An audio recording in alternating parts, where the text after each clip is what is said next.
Boldwood presents Home Sweet Home, written by Lizzie Lane and read by Annie Aldington. The moral right of the author has been asserted.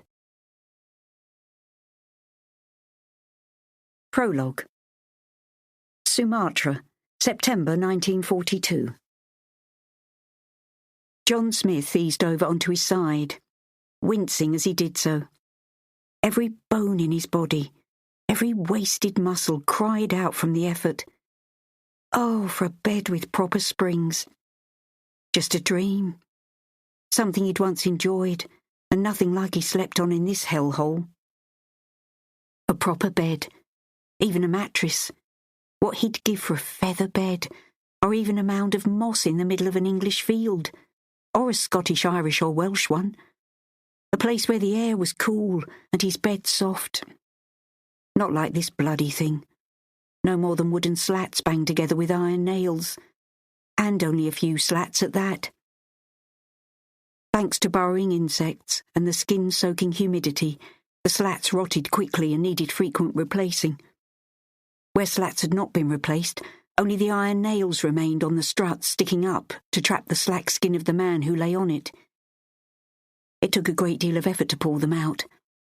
Iron nails provided currency, a poor currency maybe, but anything one could barter or sell was like money in the bank.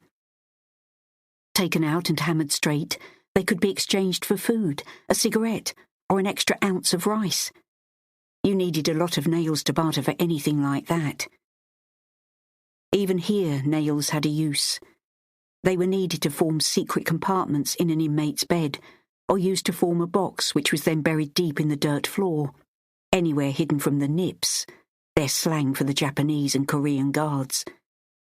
Everyone kept a little cache of something precious that could be bartered or merely treasured. Jewellery, watches, anything that hadn't been taken off them. Johnny had originally been interned in Changi. Heaven compared to this place, which was surrounded by hot, humid jungle, the air a perpetual swamp of sticky heat. Leather boots fell to bits. The stitching that had fastened the uppers to the soles rotted away along with the rough bits of string that had long since replaced army-issue bootlaces. Men rotted here too. Their uniforms, once proudly worn, were either a mass of ragged patches or completely gone, replaced by a sarong knotted at the waist and obtained in exchange for the last precious item a man might own, a cigarette lighter, a wedding ring, a lucky coin. Not so lucky here.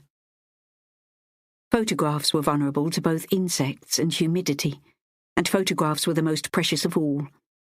Each photograph contained a memory, a reminder of a life once lived before ending up as a prisoner of war on the other side of the world.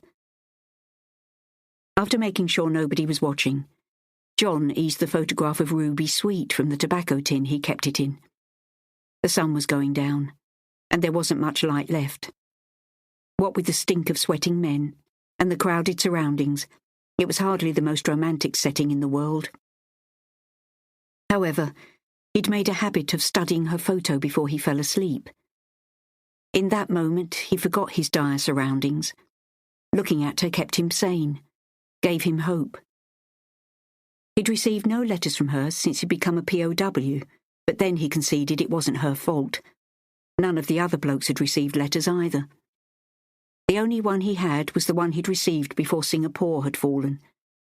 He'd read it until the folds broke, the paper softened with moisture. Still he kept it, and kept reading it, even though he could recite it almost word for word by now. The letter contained a recipe. He'd read that recipe over and over again, salivating as he did so. In his mind's eye, he could see her giving one of her cooking demonstrations. Those memories always made him smile. The photograph had been taken by an official of the Ministry of Food for propaganda purposes. He'd been lucky enough to persuade the photographer to make an extra copy for him. He'd forgotten to tell Ruby about it, but he was glad he had it. Gazing at the photograph, he remembered everything about their time together. In fact, he went over each occasion in his mind as often as he could, just so he wouldn't forget that he'd once known her in another life. Another life. In this one, fear had become a tight band around his chest. Hopefully, he would return to that other life. He held on to the hope that he would survive his incarceration, that the war would end, and Ruby would be waiting for him. He imagined her cooking an evening meal, just for the two of them, husband and wife.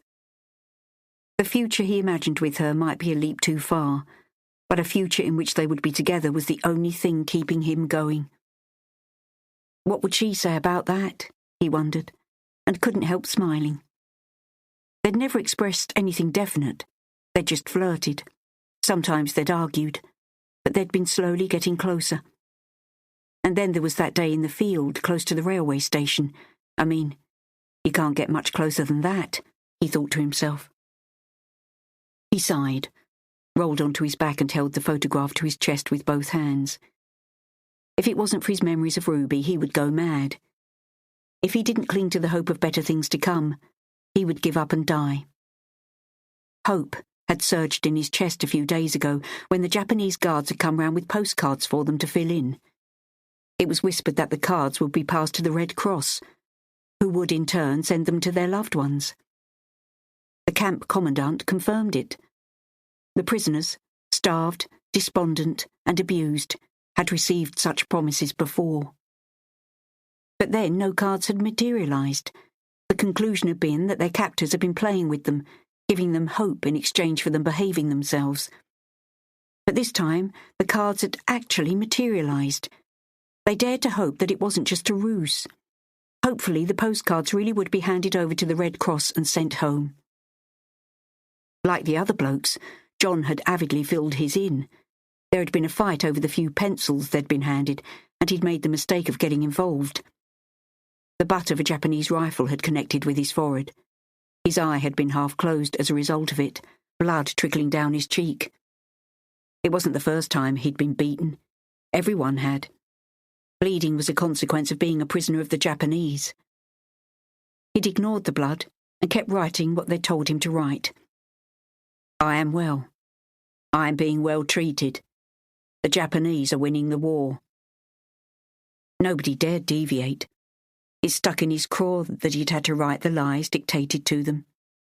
He so wanted to tell Ruby the truth about how cruel their captors could be. But how?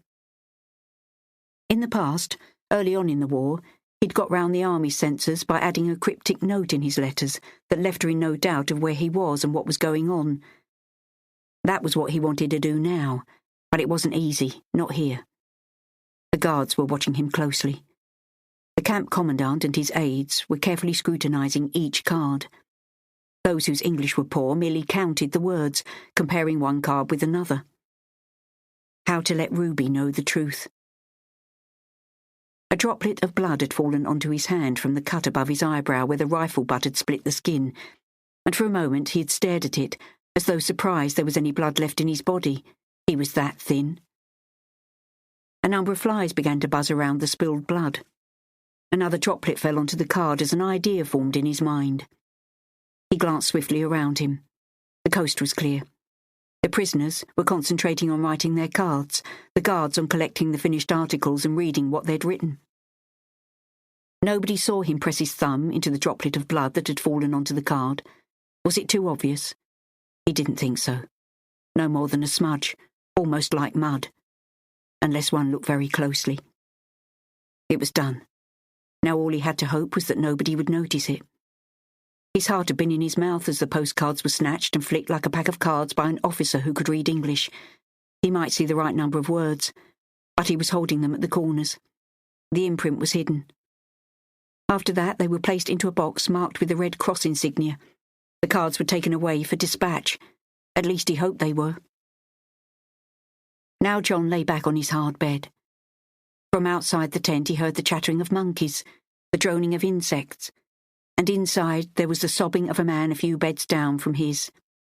Groans, murmured prayers and whispering voices were background noises he'd grown used to. Despite everything, he still felt incredibly elated. His message was there on the postcard, printed in blood. Never mind the reassuring words that he was well and being taken care of. The bloodied fingerprint would tell the truth.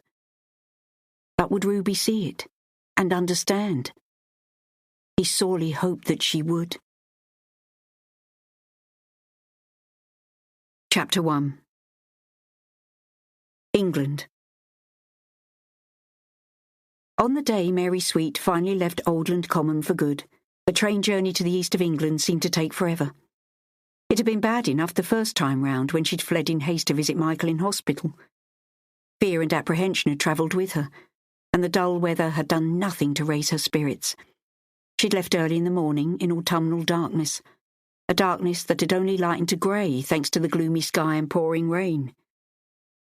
Just like now, the train had passed acre after acre of ploughed-up fields, the monotony intermittently relieved by a green oasis of pasture land where cattle or sheep still grazed. Even though they passed close to Newmarket, the heart of British horse racing, she didn't see any horses. Grassland was precious. Horses were a luxury, though they were also a valuable alternative to cattle. Horse steak wasn't dissimilar to beef, though she hadn't tried it herself. Leaving home for good had left her with an empty, cold feeling inside. It wasn't just leaving her family in the village she'd grown up in. The prospect of what she would have to face at the other end of her journey also concerned her. She'd seen Michael's bandaged hands and torso on her last visit. Now he was due to have his bandages finally removed. She'd thought herself prepared for the event, but still her stomach rolled nervously at finally having to face the extent of the injuries that Michael had endured. Michael's job was necessary to the war effort, but extremely dangerous. She had to face that. But how injured was he? She'd been told he would fly again and not to worry, but what did that mean? People would say anything to help her get over the shock. She didn't blame them for doing so, but despite their reassurances, she couldn't help imagining it being worse than they admitted to. They'd explained all this to her on a previous visit. Only some of it had sunk in. Questions remained. How badly scarred would he be? Could he still walk? Yes, he must be able to walk. Otherwise they wouldn't have said that he would still fly once he'd recovered.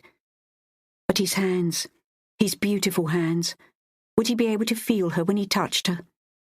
All those questions still hung in her mind on this journey through the flat Lincolnshire countryside.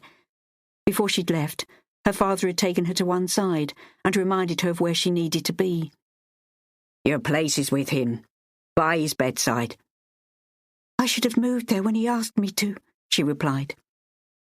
Her father had looked a little sad at the prospect of losing her, but had said, "He's your husband, Mary, and it's only right that you should be living with him, not here with us." It was dark by the time she'd alighted from the train at a branch station. The sound of a whistle screeched before the name of the station, the one she'd travelled to on her last visit, was shouted out. A dim blue lantern, similar to the dim bulbs they used in the railway carriages nowadays, cast just enough of its cold blue light so people could see where they were going. Apart from the lantern, the unfamiliar surroundings were as black as a coal pit. Shouts and laughter fell onto the platform as a whole battalion of army privates bundled out of the train carriages, making jokes and laughing, their burning cigarettes glowing red in the deep black night. On the train, one of them had told her that they were on their way to important East Coast bases. The South and East Coasts would be the front line should the enemy invade, and had been packed with troops since the outbreak of war. More so now the Americans had arrived.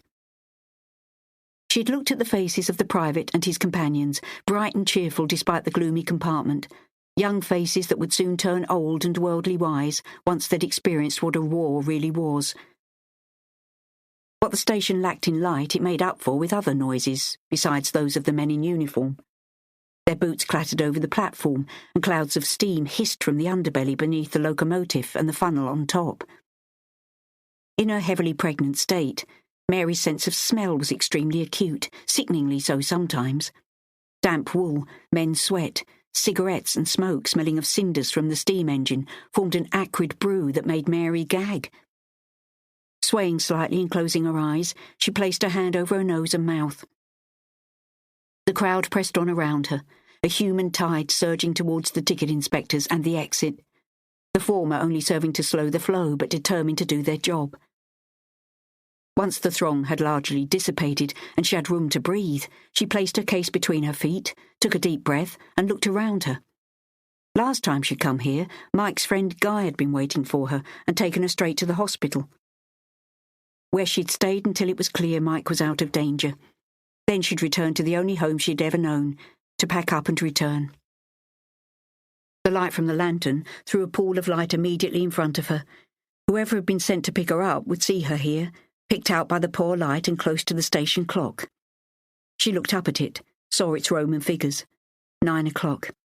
It had indeed been a long day, though according to some on the train, 15 hours to cross from one side of the country to the other was quite normal. Emerging from the gaping blackness of the exit, a figure paused to flash his identification at one of the ticket inspectors. Like a shadow that had come to life, he made his way to her, the only woman still on the platform. It wasn't Guy. "Mrs. Dangerfield." The light played tricks with his features, but his uniform was that of a member of RAF ground crew. He was of average height and build, not a prepossessing man at all, though there was something odd about one side of his face. At first glance, she put it down to the dark shadows thrown by the blue lantern. On second glance, she knew the cold light was not to blame. Fear and a creeping sickness tightened her stomach. The skin on one side of his face resembled a mask, a cruel mask that made it seem as though his face had been torn apart, then reassembled from the wrong pieces. The skin of his right cheek looked paper-thin, one eye slanting downwards, his mouth uneven from a silky patch of skin that seemed to have been sewn on to his upper lip. Her mind raced, and her blood ran cold as the man in front of her saluted smartly and offered to take her case. Yes, of course." "My name's Sergeant Paul Innes. It's a bit late to go straight to the hospital, so I've strict orders to make it comfortable tonight and take it to the hospital tomorrow." Mary tried not to let her mouth hang open, but it wasn't easy. It was difficult to take her eyes off the damaged side of his face. Suddenly she became aware of her bad manners. "I'm sorry," she said apologetically, and tried to sound light-hearted, as though nothing was out of the ordinary and his face was unblemished. "My voice sounds shaky," she thought. "My smile is too stiff, and as for my hands—" She coiled the fingers of one hand into her perspiring palm. Luckily she was wearing gloves, otherwise she would have left red crescents behind. Her teeth ached with the effort of smiling and pretending that nothing was wrong. Sergeant Innes didn't appear to notice, or if he did, he hid it well. It was no good. She just had to apologise properly. "I'm sorry. I don't mean to stare." He smiled a lopsided smile. "Oh, don't you be sorry about that, Mrs. Dangerfield. I'm afraid it's a legacy of a burning Hampton bomber. I'm still alive. That's all that matters. The wing commander sends his apologies, Mrs. Dangerfield. He would have collected you himself, but he's on ops tonight. I've been ordered to take you to your cottage. I've got you some food in and lit the fire." He was affable and kind, but she shuddered as she wondered how many times he'd had to carry out this duty. After placing her luggage on the back seat, he helped her into the car. They moved off, away from the town and into a dark, flat landscape. It took about an hour travelling along unlit country roads before they finally arrived at Woodbridge Cottage. Once out of the car, he grabbed her luggage from the back seat, helped her out from the front seat, and switched on a torch. They followed the flashlight's circular beam the length of the garden path. "Where are you from, Sergeant?" Asking a question helped to keep their conversation light and friendly, away from the taboo subject of Michael's injuries. "Birmingham." She couldn't help remarking that he was a long way from home, simply because she felt she had to say something, however innocuous. "We're all a long way from home, Mrs. Dangerfield." Sergeant Innes didn't seem to have noticed her anxiety. "But that's the nature of war. All hands to the pumps, no matter where they come from. Right, open sesame." The beam from the torch picked out a bird box on the right-hand side of the cottage door. She couldn't remember it from her last visit, but then she'd spent so little time here. It had been just somewhere to sleep after spending most of her time with Mike at the hospital. A huge iron key hung on a hook just below it. "Here it is," he said. He took the key and swiveled the torch ahead of them to pick out the keyhole. Now she noticed that the cottage had a sweet little front door. The key clunked as it turned in the lock.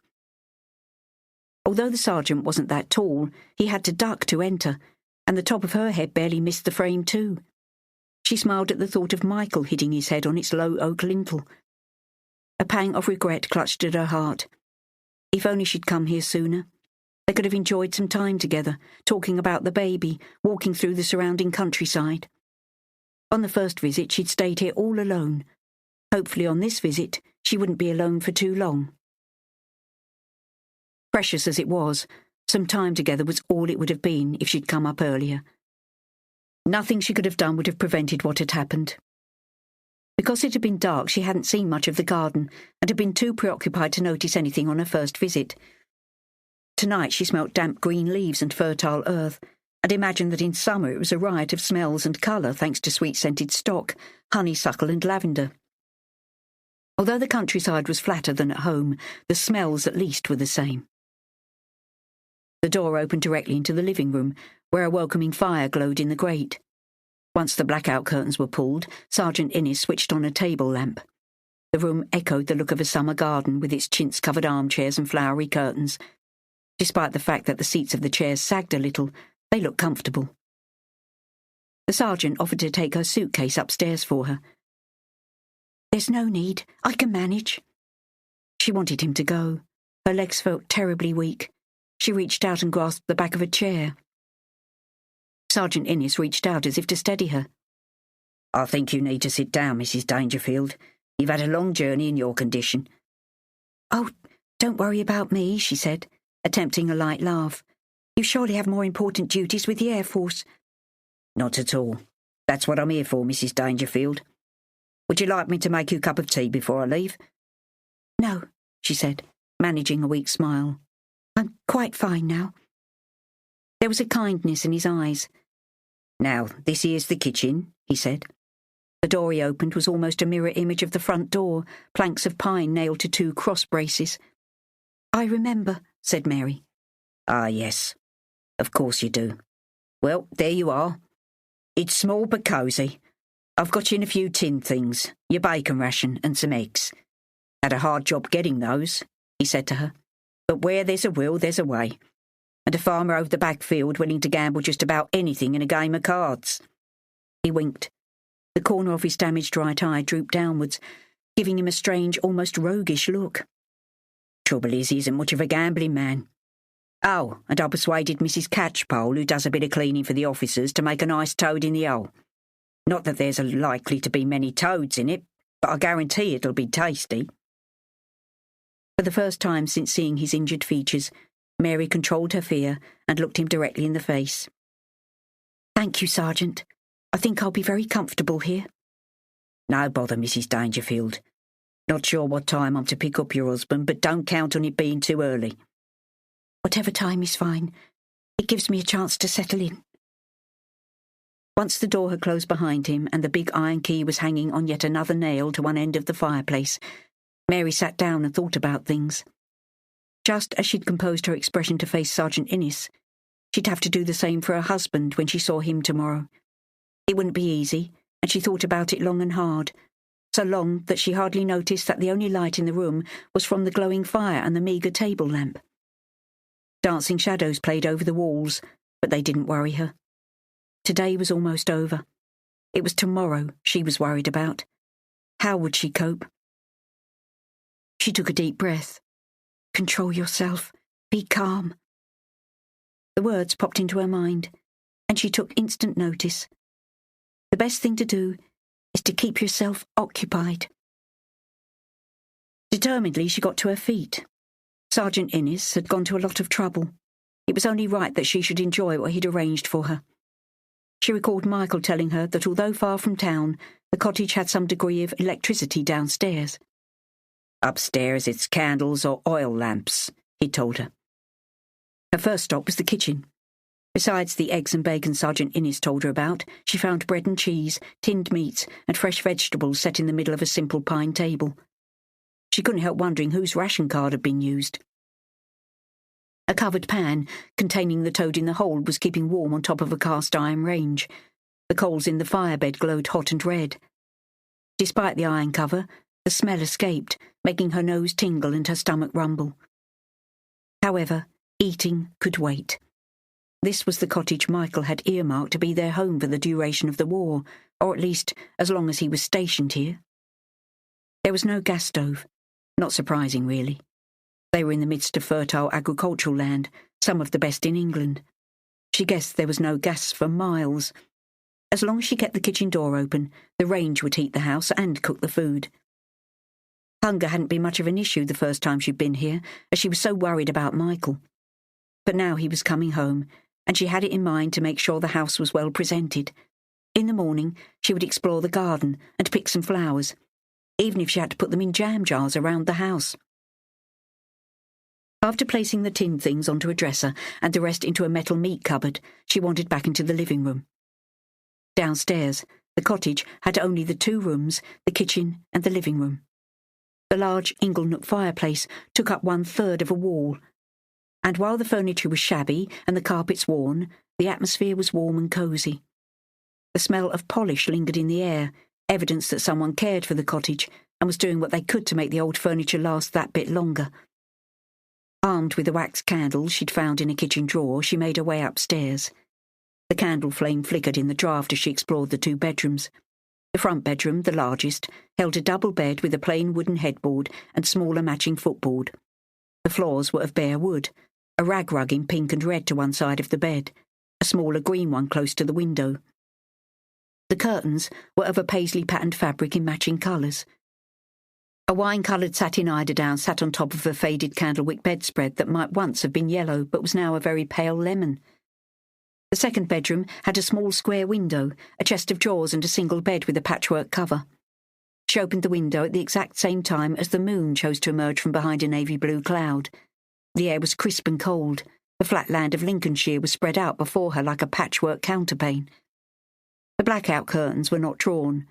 She wondered at that, then recalled that Michael had said something about the pilots using the escaping light from this cottage as a kind of marker buoy, situated as it was at the very end of the runway.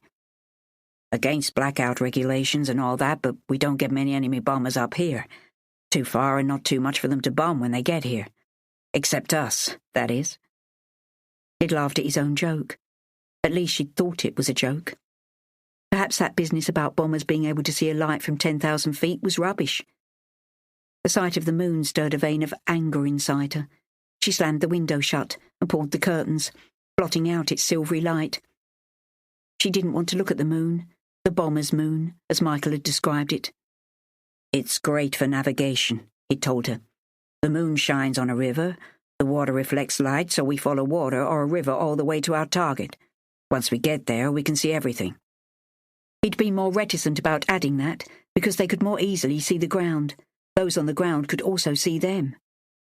After she challenged him, he'd admitted that there was a greater chance of being hit by an anti-aircraft gun on a clear night such as this.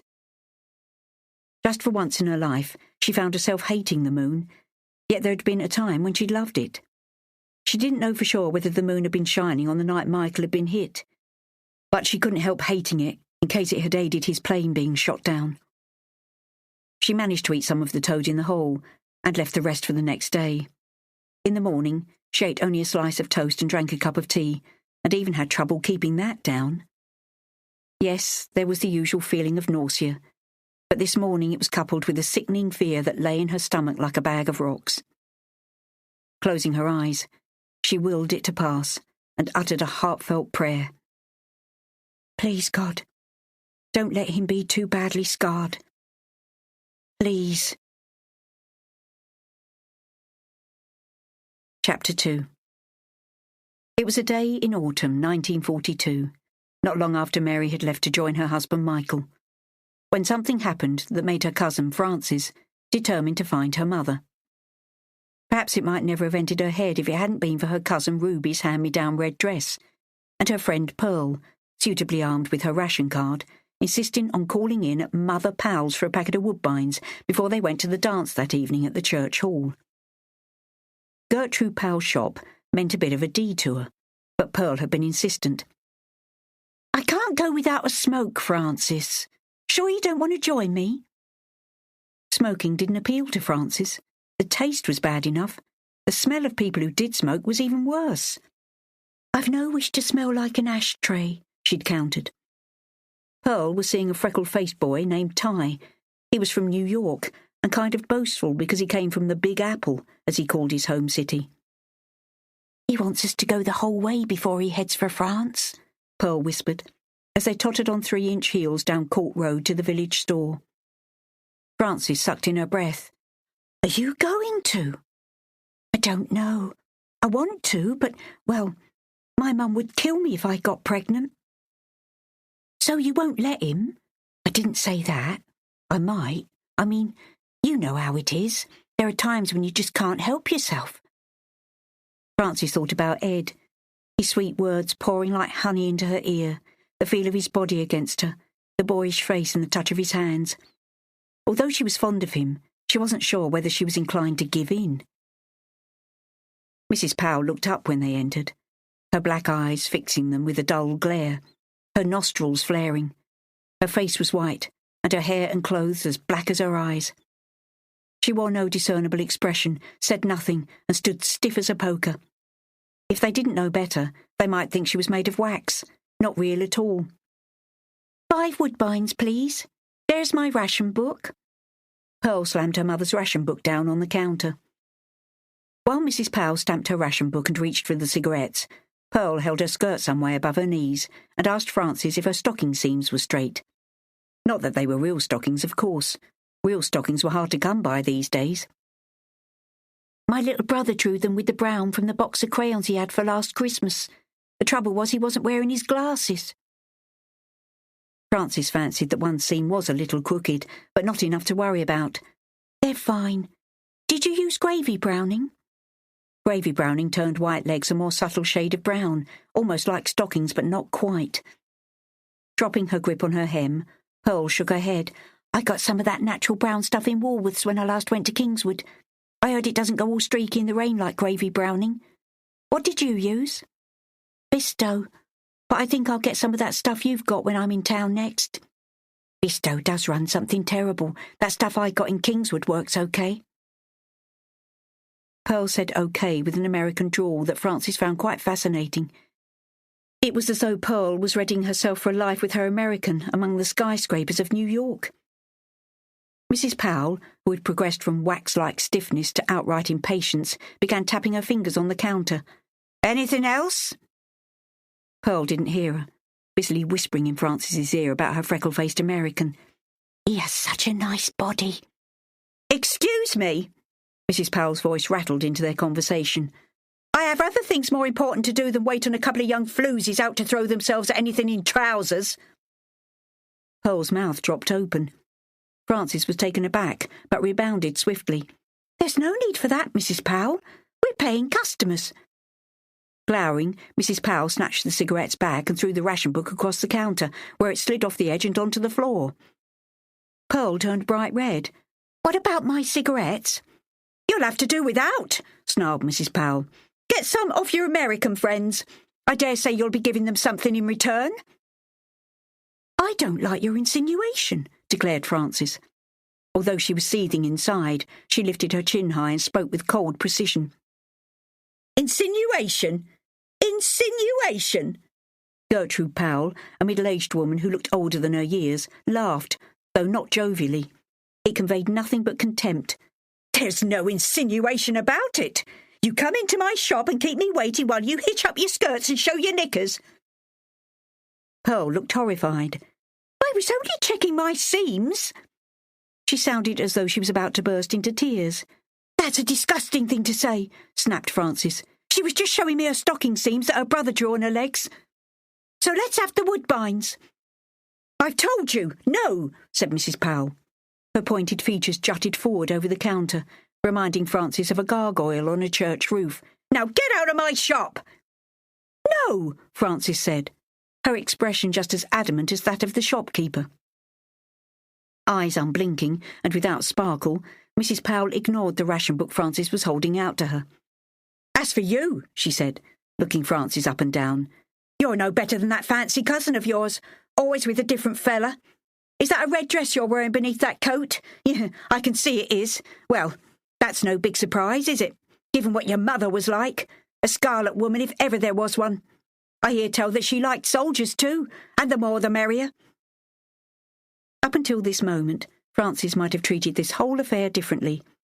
She and Pearl would probably have laughed about it all the way along the road, but she'd slighted Ruby and her mother.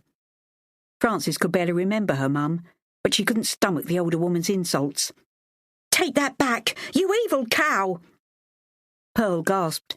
She'd never heard Frances swear before, Not in public, anyway.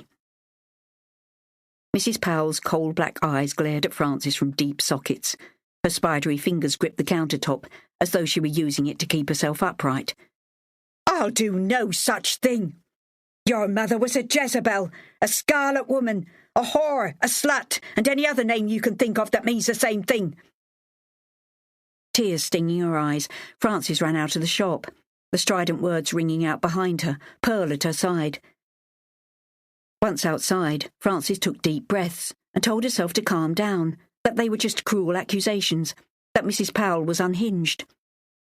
She'd never used to be quite so bad, but that was before her daughter Miriam had gone away to live with her grandmother. Their hurrying footsteps echoed on the chill night air, the light from Pearl's torch picking out the uneven stones that made up the pavement. "Frances, do you think she's mad?" Pearl's breathless tone interrupted the thoughts that Frances was trying to set into some order. As a child, she'd entertained the notion that someday her mother would come back for her. She'd grown up since then, and her life at her uncle's had been mostly happy. Her mother had never figured prominently in her thoughts. Now, thanks to Mrs. Powell's nasty comments, things had changed. A yearning to know the truth had suddenly emerged like a buried spring bulb coaxed from the earth by incessant rain. Mrs. Powell's words had brought all those old wishes back to the surface. "Do you think she's mad?" Pearl asked again. "As mad as a March hare."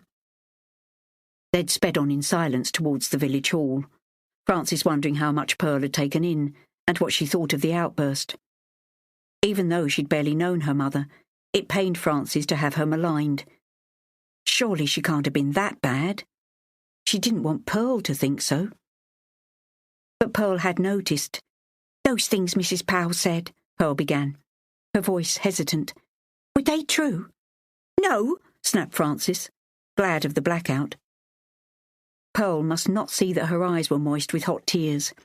"My mother was wild, but she was not a whore. She was not." The music was loud, and the village hall was hot and stuffy. Just for a heartbeat, Frances looked down at her dress once her coat was hung up. Scarlet. The colour was scarlet. She took Pearl by surprise, grabbing her arm. "You won't say a word," she hissed. "Promise you won't repeat what that old cow said about my mother. I don't want the whole village to know." Frances's tone was insistent. She didn't realise how much her fingers were digging into Pearl's arm until the girl winced and asked her to let go. "I won't say anything, I promise. It's a secret, right?" Pearl smiled nervously before trotting off to meet her soldier boy. "Can I share this secret?"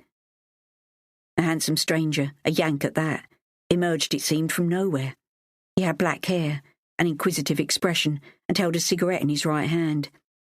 His smile was an odd mixture of self-satisfaction and amusement. Frances felt her cheeks warming. She couldn't be sure whether he'd heard or not. "It's none of your business." "I was close by. I couldn't help it." His smile annoyed her. Was he just teasing her, or had he heard what she'd said? "Then you should have made your presence known." "But overhearing secrets is such great entertainment." "It's rude." His smile grew wider, and he raised his eyebrows. Frances snatched her scarf from off her head. Her hair fell in a glossy veil about her shoulders. "I've heard tell a woman's hair is her crowning glory," he said to her. "I was undecided up to now, but after seeing yours—" "Stop teasing me." "I'm not. I'm being my usual most sincere self." Tonight had started badly, and she was in no mood to cope with this. She was about to tell him to get lost when she caught sight of the look in his eyes. His expression had changed. Frances realised he meant exactly what he'd said. "Frances, I see you've met my friend, Declan O'Malley. Declan, meet my cousin, Frances." Ruby Sweet, Frances's cousin, looked a dream in a blue dress cut down from the bridesmaid's dress she'd worn at her sister Mary's wedding. Her hair was bundled into a black snood scattered with sequins. Ruby had crocheted it, and Bettina Hicks, their father's dear friend, had sewn on numerous sequins from what seemed to them a secret haberdashery that she kept in her loft. Ruby had an elegance and confidence beyond her years. Becoming a home economist had a lot to do with it. Speaking in front of a room full of strangers had caused her to grow up quickly. She still looked her age, but there was something more commanding about her. Ruby slid her hand possessively through the crook of the American's arm and smiled when he bent to kiss her cheek. So this was Ruby's latest beau. Frances knew there was one, but hadn't met him until now. Declan O'Malley's demeanour was warm and courteous. His smile was all-embracing. "I should have known," he said, shaking his head and adopting a doleful expression. "Two beauties like you had to belong to the same family. Tell me, how do the guys around here cope with their fluttering hearts?" Ruby nudged him in the ribs. "Declan, stop that." She turned her attention to Frances, her gaze running down over the red dress that had once been hers. "You haven't spilt anything on it already, have you?" Frances shook her head. "No, I've only just arrived."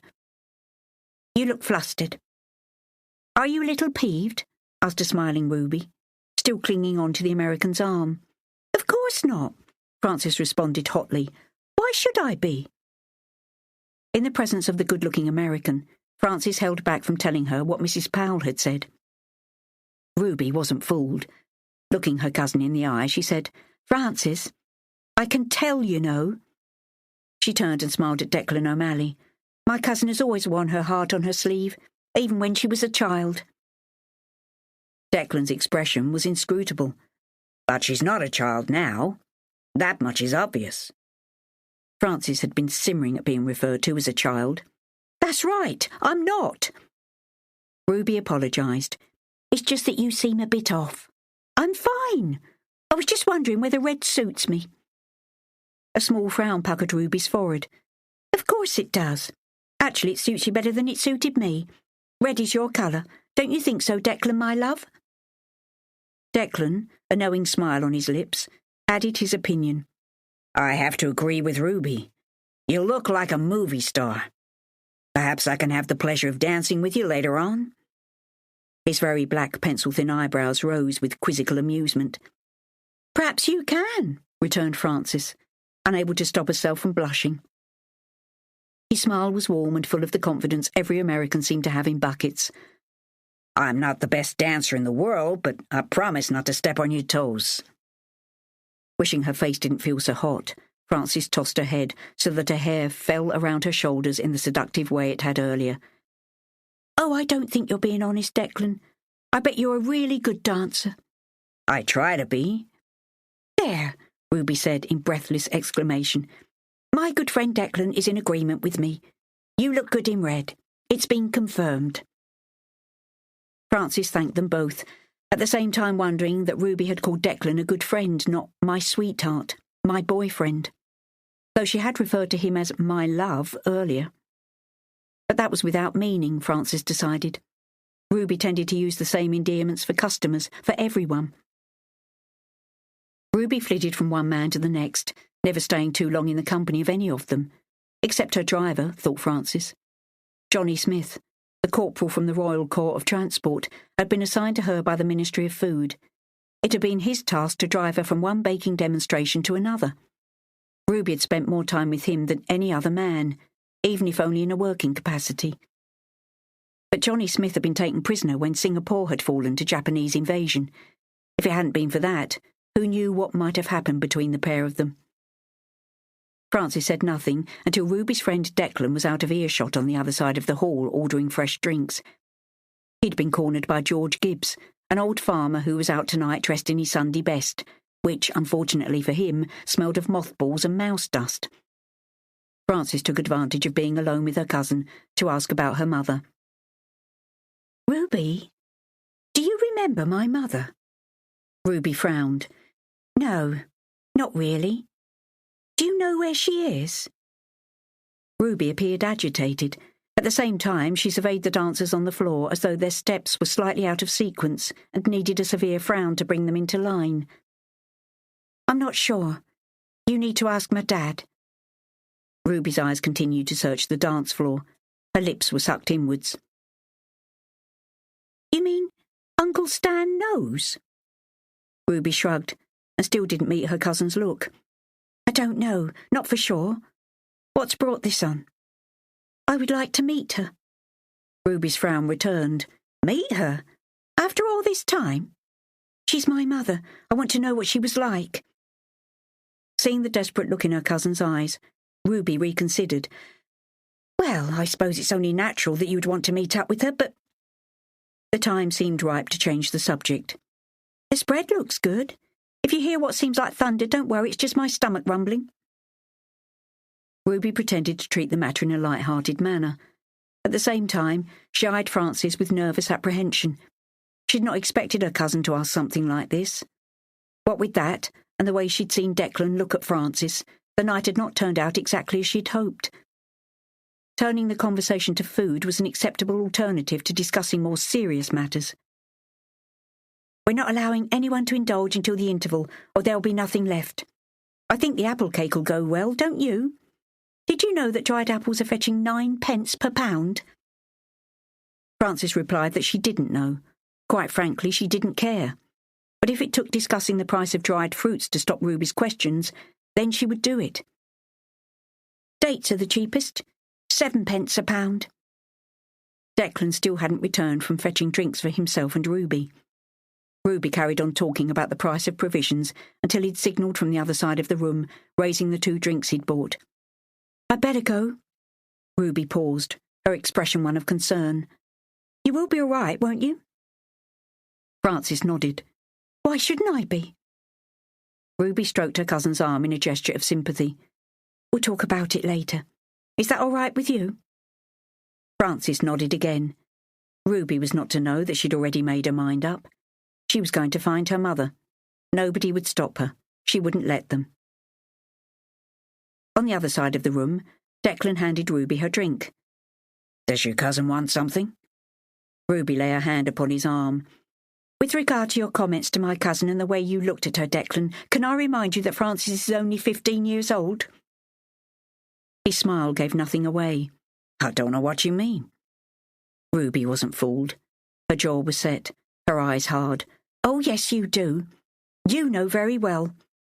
Leave her alone, Declan. She's too young. Leave her alone or you'll have my father to answer to. And me. I promise you, it will not be pleasant." Chapter 3. Ruby was up early the following morning, preparing for a talk she was giving to St. George Housewives Group. St. George was a suburb of Bristol, and thus most households were more dependent on shops rather than farmland for their food. With that in mind, she devised a pie made from vegetables and spam. Tins of spam were becoming quite commonplace on the shelves of grocery stores, thanks to the American allies. She'd also devised a pie recipe using snook, a variety of dried fish imported from South Africa. The last items were loaded into the wickerwork hamper just as her father came in from the bakery. "I'm parched. Is that a fresh brew?" Ruby reached for the pot. "I'll pour one for you." "I thought you had to be off." Stan Sweet knew his daughter's schedule off by heart. In fact, he made a point of being well informed about all his family. Ruby placed the cup of tea in front of him. "Dad, it's our Frances. I wanted to warn you before she gets up." It was not yet 6:30. Stan Sweet regularly got up at 5 to bake bread. Ruby or Frances would take over once the bread was baked and cooling, ready to be transferred to the shop. Stan looked at his daughter over the rim of his teacup. He took a big slurp. "What's wrong?" Ruby took a deep breath. "She wants to find her mother." Slowly and thoughtfully, her father placed his cup back into its saucer. For a moment, he was totally silent as he mulled over what Ruby had said. "That's bad news. Come to that, her mother was always bad news." "I told her I'd no idea where her mother was. I told her to ask you." Still silent, eyes downcast, Stan nodded in his usual thoughtful way. "I suppose the day had to come." Ruby eyed her father, wondering when it was that he began to look old, when his hair had started thinning, when the loose skin of his jowls had become so wrinkled. She hesitated before finally asking whether he really did know the whereabouts of Mildred Sweet, Frances's mother. "Yes, I do." A wary look came to Ruby's face. Pushing his teacup away, Stan asked, "Why now? She's never shown much interest before." Ruby shrugged. I don't know, but as you've just said, the day was bound to come. Her father got up from his chair. Leave it with me. Say nothing about this until I've thought it over. Ruby nodded, then glanced at her watch. I have to go. Will you check the post for me, just in case there's a letter or something? Her father's smile was sad but understanding. He knew his daughter was asking him to check if there was anything from Johnny Smith. Ruby checked every day, hardly giving the mail a chance to fall through the letterbox before pouncing on it. So far, in all this time, there'd been nothing. Later in the morning, leaving Francis to run the shop, Stan and his grandson Charlie made their way to St Anne's Church. The weather was dull and overcast, droplets of rain sprinkling from bushes each time the north wind blew. Once they were in the churchyard, Stan used both hands to draw his coat collar up around his neck.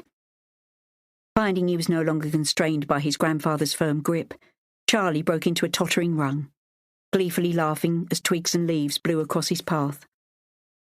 Stan headed for his wife's grave, pleased to see that Michaelmas daisies were in flower. As was his habit, he settled down beside his wife's headstone, just as he might if she'd been lying in the marriage bed they'd shared for such a few short years. This was where he came to speak his mind, gather his thoughts, and ask questions he wouldn't voice to anyone else, even to his good friend Bettina Hicks. He called out to Charlie not to wander off, before voicing what was in his mind. Sarah, the war goes on.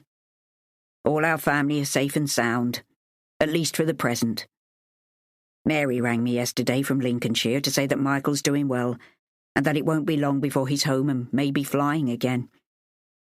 I get the impression she's hoping the war will be over before that time comes. I can't say I blame her. Anyway, I think she'd like him to be there when the baby's born. Any day now. He looked up to see Charlie chasing a baby rabbit round and round a stone guardian angel. You won't catch him, Charlie, Stan called out. Charlie stood still, turned and regarded his grandfather with a cheeky grin, his cheeks pink and wisps of black curly hair escaping from beneath his balaclava.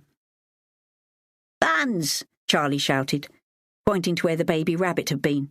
Gone! He said, on looking back to the bare spot. It's not Buns, Stan corrected him. Buns was Charlie's favourite toy. It's a real one. His grandson looked quite mystified. Buns, he said again, more emphatically this time. Stan chuckled as he shook his head. My, Sarah. If only you were here. If only you could see our first grandchild. He fell to silence as a thought hit him. If only his parents could have too. His son, Charlie, after whom the little boy had been named, had been lost at sea, thanks to an enemy torpedo. Gilda, the boy's mother, widow of a man who had died in a death camp in Nazi Germany, had been killed in a bombing raid on London. Both events had saddened the whole family, but at least they had young Charlie, a little boy born out of wedlock, but conceived from love.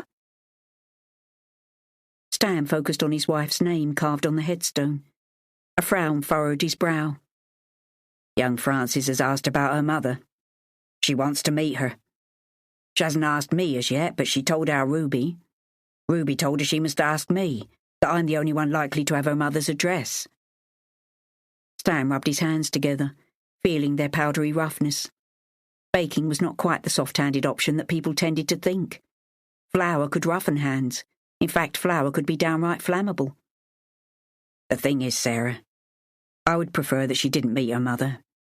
You only knew Mildred briefly, and although you cautioned tolerance for her flighty ways, even you accepted that she could be her own worst enemy. And that was putting it mildly.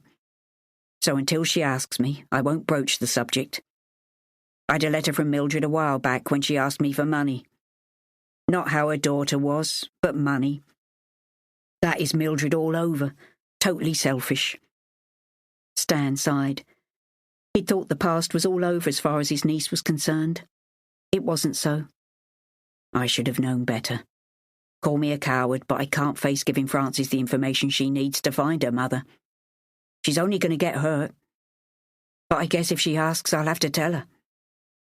He looked up at the sky. A pillow of grey cloud had settled over the church steeple. Just then it seemed to break in two, sliced through by a beam of sunlight. For a moment he thought he saw Sarah's face, smiling and shaking her head in admonishment. "Stan, sweet, you're a fool," he murmured. "Charlie, come down off there," he shouted at his young grandson, who had managed to climb halfway up the stone angel. Chapter 4. It was 7:30 in the evening. Dr. Foster was sipping his whisky very carefully. Although he had a supply at home, buying a shot in one of the village pubs was something he liked doing in order to find out the local gossip. He'd also just come from delivering a baby, so the tipple was by way of wetting the baby's head. Not that he'd been treated by the grateful parents. He just liked congratulating himself on a job well done. He was also here in the hope of seeing one person in particular who could help him out with a certain problem. The problem had been playing on his mind. When Stan Sweet came in, they greeted each other cordially. Being of the same age, they tended to view the world with a sense of shared experience, and also, when it came to the war, déjà vu. This evening, Stan Sweet had the distinct impression that the good doctor was aching to ask him something. The man was fingering his glass, turning it round on the bar top, as though something was worrying him. "Jim," said Stan, addressing the doctor by his first name. They'd known each other since the end of the Great War. "Is something wrong?" The doctor drained his glass and accepted Stan's offer to refill it. "It's me that's supposed to ask you that. You usually do, but now it's me asking you," said Stan. "I need a favour. If it's extra bacon you're after, there's none available until we've got the approval to slaughter," said Stan, who still kept a few pigs in partnership with an old friend. Dr. Foster shook his head. "Nothing to do with pigs and bacon, Stan. It's Mrs. Gates. She's had another baby." Stan's eyebrows rose like hairy wings above eyes that saw more of people than he sometimes wanted to see. "Another? It's her sixth. It makes me feel like contacting her husband's superior officer and suggesting he gives him less leave. If she doesn't get some rest, she's likely to become very ill, perhaps be able to care for the baby." Stan took a sip of his beer, relishing its dark oaky flavour. "I hear what you're saying. She needs a break from the rest of those kids." "Quite right." Satisfied that the subject he'd broached had been well received, the doctor took a sip of his whisky and prepared to put forward the rest of his plan. "The trouble is she's got no relatives in these parts, so I was thinking now's the time for her children to be evacuated. That way she doesn't have to find the money to keep them, money she hasn't got, and something extra to worry her." He took another sip of whisky, then wiped his bushy moustache with two long fingers. "That seems to be the best solution," commented Stan. "I think so too, except that she won't have them sent anywhere the evacuation people send them, and she won't have them split up. So I was wondering—" Stan Sweet was ahead of him. "Ada Perkins. Our Frances loved being over there with her." Dr. Foster peered at Stan, owl-like wisdom shining in his eyes. "Can you get in touch with Mrs. Perkins? I did ask Mrs. Powell, but you know what she's like. Told me that both her mother Ada and her daughter Miriam were dead to her. Shouted at me that people who lived in the Forest of Dean were followers of the devil, burrowed into the ground like rabbits, and did other things."